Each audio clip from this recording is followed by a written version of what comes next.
আসসালামু আলাইকুম। Welcome back to my channel hour ordinary days. আজকে তৈরি করব কাঁচাগোল্লা। সবচেয়ে সহজ পদ্ধতিতে এই মিষ্টি তৈরি করা যায়। আসুন মূল রেসিপিতে যাই। প্রথমে আমি এখানে 1 লিটার দুধ নিয়েছি।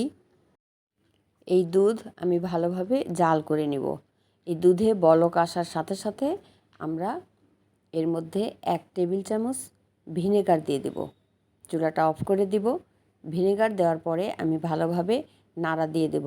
একটু অপেক্ষা করব, ছানা কেটে যাবে। পানিটা হালকা সবুজ কালারের মতো মনে হবে, তাহলে বুঝতে পারবো যে ছানাটা হয়ে গেছে। এখন এই ছানাটা একটা সুতি কাপড়ে ছেঁকে নিব। ছেঁকে নেওয়ার সঙ্গে সঙ্গে ফ্রিজের ঠান্ডা পানি দিয়ে আমরা এই ছানাটা ধুয়ে নিব, যাতে করে এর মধ্যে গরম ভাবটা চলে যায়। আবার ভিনেগারেরও গন্ধ চলে যাবে। মানে এটা সঙ্গে সঙ্গেই করতে হবে। এর ভিতরে কোনো গরম থাকা যাবে না, তাহলে ছানাটা শক্ত হয়ে যাবে।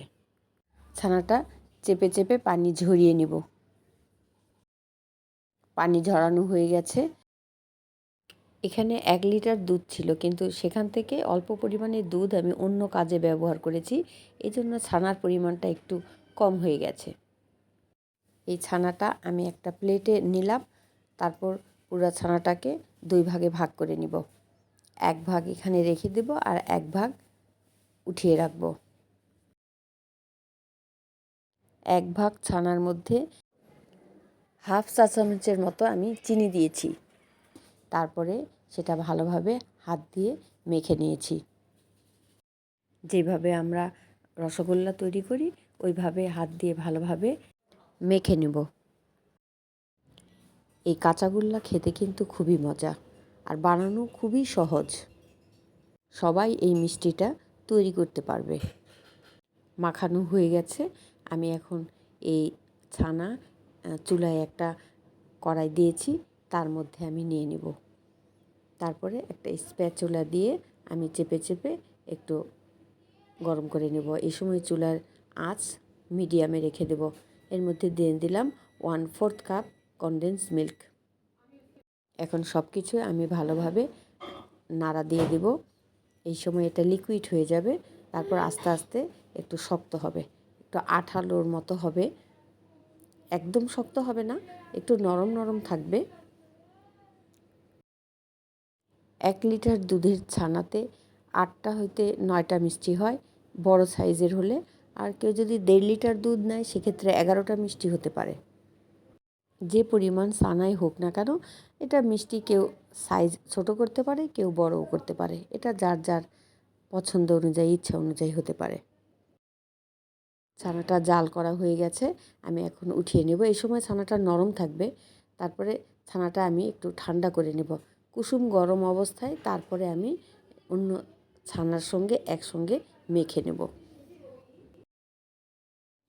একদম খুব গরম অবস্থায় মেখে নেব না। গরমটা একটু চলে যাওয়ার পরে হালকা কুসুম গরম যখন হবে তখন আমি এই ছানার সঙ্গে মেখে নেব। তো প্রথমে আমি স্প্যাচুলা দিয়ে মেখে নিয়েছি, এখন আমি হাত দিয়ে ভালোভাবে মেখে নেব। মাখানো হয়ে গেছে।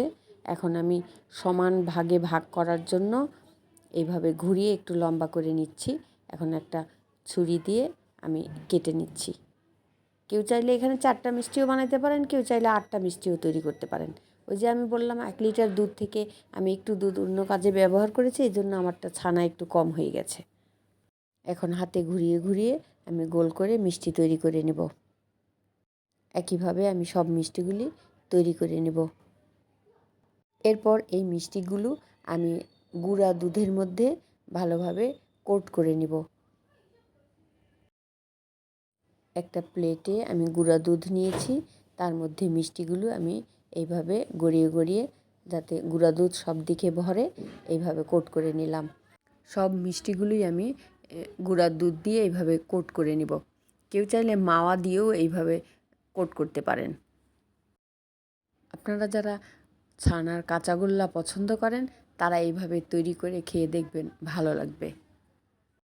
ডেকোরেশনের জন্য মিষ্টিগুলোর উপরে আমি একটু কাজু বাদাম দিয়ে নিলাম। এখানে যে কোনো বাদামই দিতে পারেন। কেউ চাইলে দেখার সৌন্দর্যের জন্য এখানে জাফরানও দিয়ে দিতে পারেন।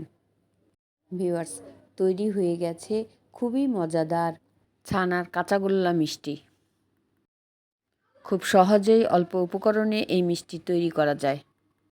প্রিয় দর্শক মণ্ডলী, আপনারা যারা কাঁচাগোল্লা পছন্দ করেন প্লিজ একটা লাইক দেবেন, সাবস্ক্রাইব করবেন আর পাশে থাকা বেল আইকন বাটন অন করে রাখবেন। আপনারা যারা আমার এই ছোট্ট ইউটিউব চ্যানেলটি সাবস্ক্রাইব করেছেন তাদেরকে অসংখ্য ধন্যবাদ। আর যারা সাবস্ক্রাইব করেননি প্লিজ লাইক দেবেন, সাবস্ক্রাইব করবেন। এই কাঁচাগোল্লা আপনারা তৈরি করে খেয়ে দেখবেন, ভালো লাগলে কমেন্টস করতে পারেন।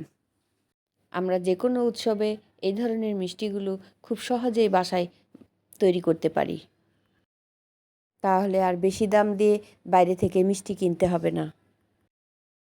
সবাই ভালো থাকবেন, সুস্থ থাকবেন। আসসালামু আলাইকুম, আল্লাহ হাফেজ।